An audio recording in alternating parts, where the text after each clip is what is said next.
guys, it's Dory, and I'm one of the owners here at Circle Fitness.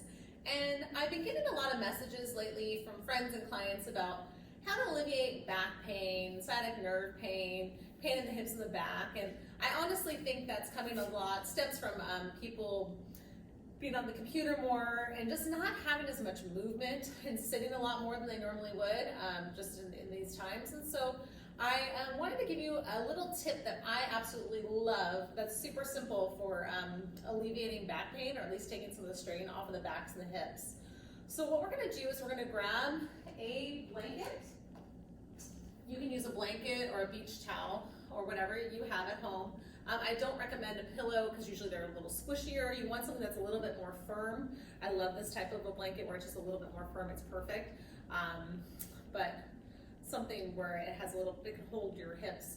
And then we're going to use it to take the pressure off your back when you're seated. So typically when someone's seated in a chair, they're sitting up nice and tall, and then as they sit for a period of time, they start to slouch, right? So their shoulders roll forward, their hips roll forward.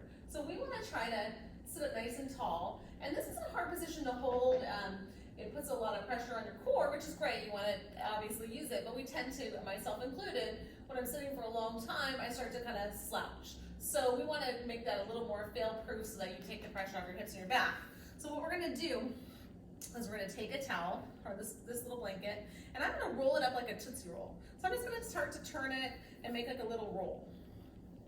Once you have that nice little round rolled shape, you're going to bring it underneath your hips, and then you're going to sit up on it.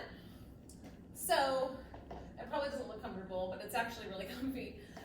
And what that does is it puts you into alignment. So if you're sitting at the edge of the chair on this little roll, you'll notice how my ears are over my shoulders are over my hips. And what it furthermore does is it throws my knees down so that the angle between my hip and my knee is less drastic, right? So it gives me a little bit less pressure on my hips and puts the weight towards my feet versus right at the small of the back, right? So I'm no longer putting the weight here. I'm putting the weight now on my feet. And that just forces you to sit up just a little bit taller, so that if you're working or you're sitting and whatnot, it just takes the pressure off your back. So I hope that helps. That little tip helps to alleviate some of the back pain or hip pain you might be experiencing. Of course, always just get up and move and stretch. We have lots of videos on YouTube that you can check out to get your body going. But if you are having to sit for a long time at the computer or working or whatever, you can always do this little trick. Thanks for joining me. We can't wait till you're back in the studio again soon. We miss you guys, and have a good day.